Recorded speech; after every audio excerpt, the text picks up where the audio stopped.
second din ang titignan. Anong oras na ba? 4:24 na. Wala sagot. Close na ang GS. Hindi mo yun masasabit pa rin. Hindi ka na magsasabit niyan. Pasasabugin ko ang GS. Pag hindi ako nakagraduate, pasasabugin ko ang SESAM. Lahat na lang Yan, pasasabugin. alam mo dahil yan ang nagtagalak ko. Ang saan? Yung sa page na yun. Ay, tapos ako. Masabit ko na.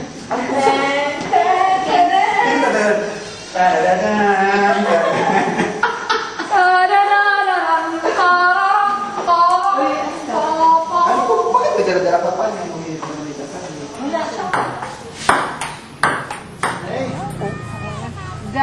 The very best example is yung corn. Yung BT corn. Oh, BT corn. BT corn is GMO. GMO yan. Yan ang pinaka-best. Mm. Yung kumakain doon sa gitna ng corn stalk. Napaka-susceptible niya and hectares na ang na-devastate ng beetle na yun, corn borer. So ang ginawa, inalter na ng mga researchers ang genetic makeup ng corn para makaresist siya sa corn borer na yan. In-inject nila ang Bacillus thuringiensis doon sa system ng corn. Yan. Influential sa paggupo. At pati yung mga bata sa Operation Lakyan. Bakit Akit ka? Mangga. Hala. Pero makit eh. Magandang gabi po sa ating lahat. Ating pong matutunghayan ngayon ang mga kakaibang gawain ng mga Pilipino ang kumuha ng mangga. Lalong-lalo na ang graduate students ng UPNB. Ng isang malaking talento upang makuha lamang ang ganitong kaliit na mangga. Nang gamitin yung... Dahan-dahan! Teka, ang gagamitin pa. Hindi to gagamitan ng kamay, kundi Tap. Ayan, girl. Ang kasama lang dito po sa pagkukuha ng mangga ay mga taong may 4'11 na height and below. Ay, abang. Ito. Below. Oo, above 5 pa. Oo, hindi pwede. Hindi na pwede. Hindi na pwede. Pag tungtong ng 5, di na pwede. Okay, Jofe? Mauna ka na. Si Jofe na lang. Dito ka.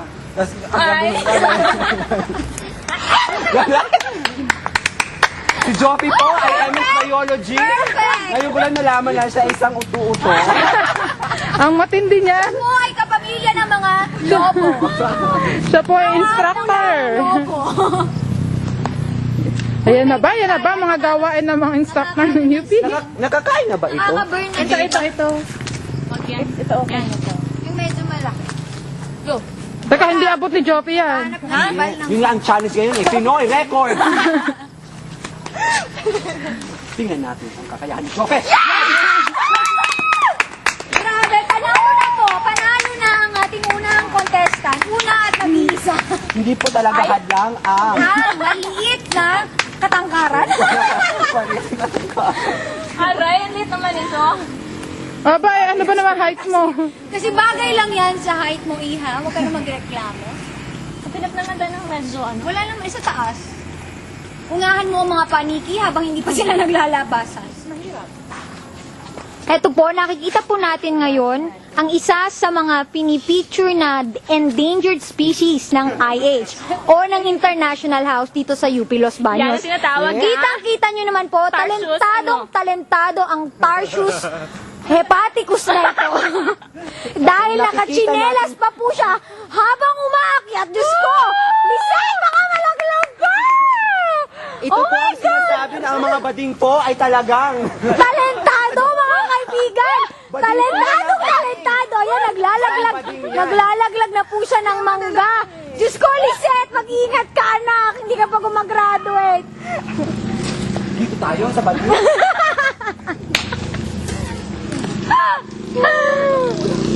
Oh, nagamit ang kanyang mahabang mga paa. The best po. Uy, disqualified yun ah. Oo nga. Akala ko pa 4'11. Nangangatal pa ang kamay ko. Mabuti ka ng ano ha? Dapat kalahati lang. Lahat.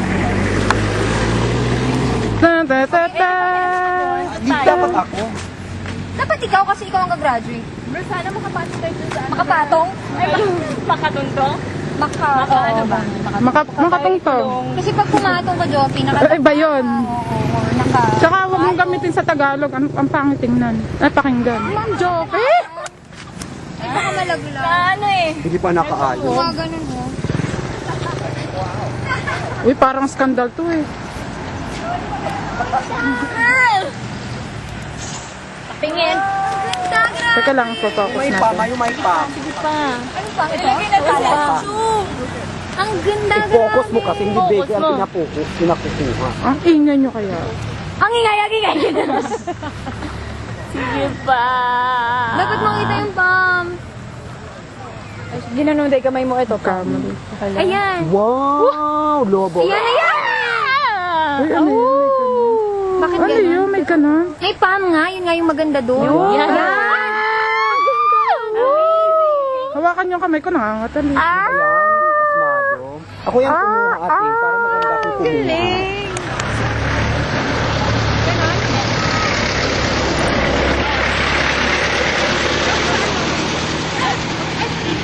Narito po tayo ngayon sa Freedom Park para pasinayan ang kabaliwan ng tatlong taga-island. Nandito po si Jope, si Krusty, at si Lizette.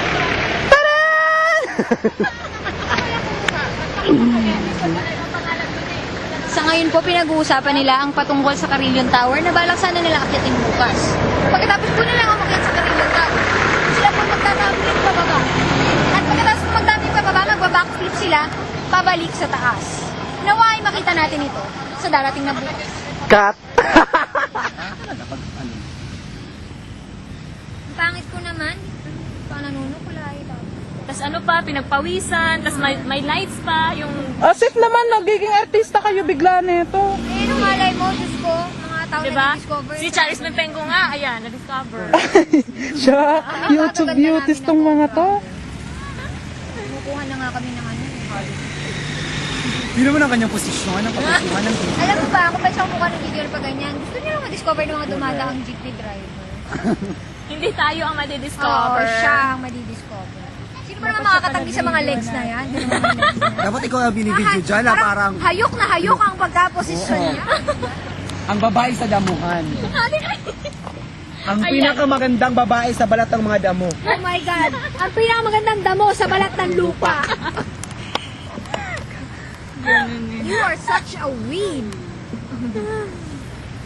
Yan na. Prospect number 1 para kay Lizette. 50 na lang po. What?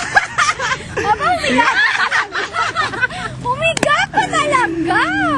Ay, naku, dahil walang bibili sa'yo. Pero ang ganda. Ay, ang zen, ano. Oo nga, ang dilim na Alam mo sa'yo yun? yung tao.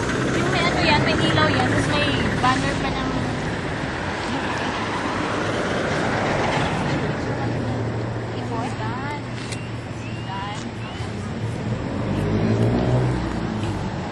Tara, akin tayo dyan bukas. Pwede ba? Zed, bukas doon tayo. Oh. Sa...